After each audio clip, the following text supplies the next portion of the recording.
अपनी तारीख पे ही गौर कर लो सवाल उठाने से पहले। हो जाता है। बांग्लादेश को भी आपने रिकग्नाइज किया है ना, वो भी जराइम की फहरिस्त में शामिल है। भाई क्या है ये? तारीख का अहाता करें और तारीख बताएगी किसने 1971 में पाकिस्तान दो लख्त किया था, किसने पाकिस्तान तोड़ा था, किसने हथियार डाले थे। यानी एक बड़ी तल्ख तारीख है। हमारे जो जख्म है आज तक रस्ते हैं। यानी तारीख जब आप पढ़ते हैं तो आप खून के आंसू रोते हैं। मुल्क गवा दिया, तबाह करवा दिए, 90,000 हमारे फौजी कैदी बन गए। मुल्क को नुकसान आप अंदाजा भी नहीं लगा सकते कितना हुआ। और इस बयानिए के लॉन्च करने की वजह भी बताता हूं, कहां से आ रहा है यह भी बताता हूं। मोदी के मुकाबले में कोई ऐसा स्ट्रॉन्ग लीडर नजर नहीं आ रहा इंडिया के अंदर, और ये सिचुएशन, ये खबर हमारे लिए अच्छी नहीं है। जब से आंखें खोली हैं यही सुनने को मिल रहा है। मोदी सरकार ने शाइनिंग इंडिया बना दिया। इस बार नारा भी यही है कि अब की बार 400 से पार, मतलब कि वो चाह रहे हैं कि उनको 2/3 मेजॉरिटी मिले। दुनिया हमें भिखारी समझती है। वजीर आजम साहब, क्या कसूर है आवाम का? ये जो खबर है ये किसी धमाके से कम नहीं है। अता तारड़ के मुताबिक पीटीआई की कोशिश थी कि मुल्क डिफॉल्ट कर जाए और ये सियासी फायदा उठा सकें। इनके करतूत ये हैं और अपने आप को शेख मुजीब से मिला रहे हैं। आज फिर से याद कराना चाहता हूं ईस्ट पाकिस्तान का। मेरी जिंदगी में हुआ ईस्ट पाकिस्तान। जो अस्करी क़यादत अपनी आवाम ही से लड़ने में मसरूफ थी, वो दुश्मन का क्या मुकाबला करती। महज 2 हफ्ते में जनरल नियाजी ने भारतीय जनरल के सामने हथियार डालते हुए शिकस्त की जिल्लत आमेज दस्तावेज पर दस्तखत किए, जो आज तक पाकिस्तान पे सयाद अब्बा है। पाकिस्तान कैसे किरची किरची हुआ और पाकिस्तान तोड़ा गया। उसके बाद बाकायदा से ट्विटर के ऊपर ट्रेंड मौजूद है कि गद्दार कौन था। फौजियों को भी ऑर्डर मिले गए थे कि आपने ऐसे ही करना है। ठीक है कि आप अपने आप को सरेंडर कर दें, वरना हमारी फौज अमेरिका मानता है। तो सच्ची बात यह है कि ये पाकिस्तान के लिए इंतहाई जिल्लत और रुसवाई का बायस होगा बहसीयत मुसलमान के। मुसलमानों की 1400 साल की तारीख में इतनी गंदगी किसी ने नहीं खेली किसी दुनिया के अंदर। कि सर्च लाइट जो एक घिनौना तरीन ऑपरेशन बांग्लादेश में किया गया है, या उस वक्त मशरकी पाकिस्तान में किया गया है, वहां पर खवातीन के साथ रेप किया गया। ये खवातीन की असमत दरी की गई, खवातीन की इज्जतें लूटी गई, बच्चों को मारा गया है, बुजुर्गों को मारा गया है, कारोबार तबाह किए गए, बर्बाद किए गए। ट्रेंड चलाना शुरू हो गए हैं कि just to embarrass and corner ये पाकिस्तान आर्मी कि आप लोग जो है कैसे आपने 71 का डिबाकल हुआ था वो आप लोगों की वजह से हुआ। जो मतलब खान साहब ने इसको टोटली इसको एक उन्होंने मिलिट्री डिफीट के तौर पर पेश कर रहे हैं, वो कर रहे हैं, और उनके जो हामी हैं वो भी यही बात कर रहे हैं। और ये बीबीसी ने बकायदा तस्वीर भी लगाई गई है, और ये वही वाली तस्वीर है जहां पर हम हथियार डाल रहे हैं, हम सरेंडर कर रहे हैं। आज बच्चा बच्चा ट्वीट कर रही है। मुद्दरमान कमीशन रिपोर्ट में कल देखने गया था, वो उसकी ट्रांसलेशन होके 5000 रुपए की किताब जो है वो लोग खरीद के लेके जा रहे हैं। नमस्कार दोस्तों, स्वागत है आप लोगों का हिंदुस्तानी स्पेशल के एक और नए वीडियो में। दोस्तों जैसे कि जानते हैं कि पाकिस्तान की आर्मी जो है वो दुनिया में पहली ऐसी आर्मी थी जिसने की इतने बड़े संख्या में जो है वो भारत के सामने अपनी आर्मी को सरेंडर करवाया था। अब एक बार फिर से पाकिस्तान में ये ट्वीट पे ट्रेंड हो रहा है कि गद्दार कौन है। और दोस्तों इसके पीछे जो है ये बताया जा रहा है कि जो इमरान खान है वो है, और इमरान खान लगातार अपने लोगों के द्वारा ये ट्वीट जो है वो ट्रेंड करवा रहा है।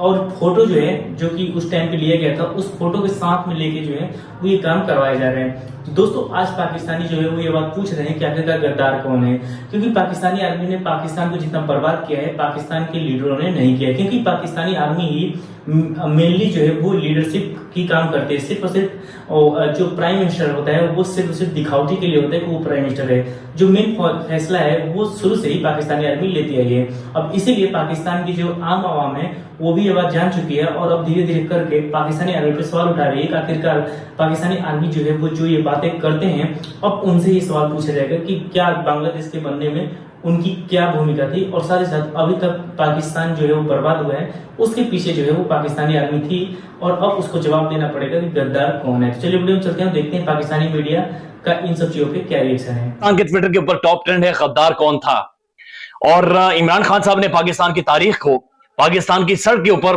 बिखेर दिया है। इमरान खान ने एक सवाल खड़ा कर दिया है, और इमरान खान ने कहा कि हमीदुर्रहमान कमीशन रिपोर्ट पूरा पाकिस्तान पढ़े। हमीदुर्रहमान कमीशन रिपोर्ट ये वो रिपोर्ट है जिसके अंदर इहाता किया गया कि 1971 में पाकिस्तान कैसे दो लख्त हुआ था, बांग्लादेश कैसे बना था, और बांग्लादेश के अंदर किसने कितनी ज्यादा जुल्म और ज्यादतियां की थी। ये बड़ी खौफनाक एक चीज है, और इसने पाकिस्तान के मशरकी उलूम, पाकिस्तान के सोशल साइंसेस, पाकिस्तान के असातिज़ा-ए-किराम, पाकिस्तान के स्कूल कॉलेजेस यानी सबको क्वेश्चनेबल कर दिया है। पाकिस्तान के स्कूलों के अंदर उस्ताद सोटियां मार मार कर जो मशहती उलम पढ़ाते रहे, जो याद करवाते रहे, रट्टे मरवाते रहे 1971 के बारे में, अब जो हमदुर रहमान कमीशन रिपोर्ट के अंदर सारे वाकयात हैं वो उससे अक्सर मुख्तलिफ है और बहुत ज्यादा अलग है। लिहाजा बहुत सारी चीजें पाकिस्तान में क्वेश्चनेबल हो गई हैं। अब जो ट्रेंड चल रहा है टॉप का वो है हमदुर रहमान कमीशन रिपोर्ट, और दूसरा ट्रेंड चल रहा है कि गद्दार कौन था, यानी इस मुल्क के साथ गद्दारी किसने की थी। अहाता करें, तारीख का अहाता करें और तारीख बताए कि किसने 1971 में पाकिस्तान दो लख्त किया था, किसने पाकिस्तान तोड़ा था, किसने हथियार डाले थे। यानी एक बड़ी तल्ख तारीख है। हमारे जो जख्म है आज तक रस्ते हैं, यानी तारीख जब आप पढ़ते हैं तो आप खून के आंसू रोते हैं, यानी बड़ा गुस्सा चढ़ता है, बड़ी परेशानी होती है, मायूसी होती है। लेकिन क्या तारीख को खोल देने से, उन्हीं जख्मों को उधेड़ देने से हम आगे बढ़ेंगे या नहीं बढ़ेंगे? बहरहाल ये अपनी जगह पर क्वेश्चन मार्क है। लेकिन इमरान खान का यह कहना है कि हमदुर रहमान कमीशन रिपोर्ट को पढ़ा जाए। अब हामिद मीर साहब ने इसके ऊपर एक व्लॉग किया है और हामिद मीर साहब ये कहते हैं कि असल में जनरल नियाजी ने जब 1971 में हथियार डाले थे तो उन्हें हथियार डालने का, सरेंडर करने का नहीं कहा गया था, बल्कि उन्हें सीज फायर का कहा गया था। लेकिन जनरल नियाजी एक बुज़दिल जर्नल था, एक डरपोक जर्नल था, ये हामिद मीर साहब के अल्फाज है, इसलिए उसने वहां पर हथियार डाले थे। अब हामिद मीर साहब अपने व्लॉग में यह भी बातचीत कर रहे हैं कि सर्च लाइट जो एक घनौना तरीन ऑपरेशन बांग्लादेश में किया गया है या उस वक्त मशरकी पाकिस्तान में किया गया है, वहां पर खवातीन के साथ रेप किया गया, ये खवातीन की असमत दरी की गई, खवातीन की इज्जतें लूटी गई, बच्चों को मारा गया है, बुजुर्गों को मारा गया है, कारोबार तबाह किए गए, बर्बाद किए गए, घरों को आग लगाई गई। अब ये पाकिस्तान का प्रोमिनेंट जर्नलिस्ट अपने एक व्लॉग में बातचीत कर रहा है।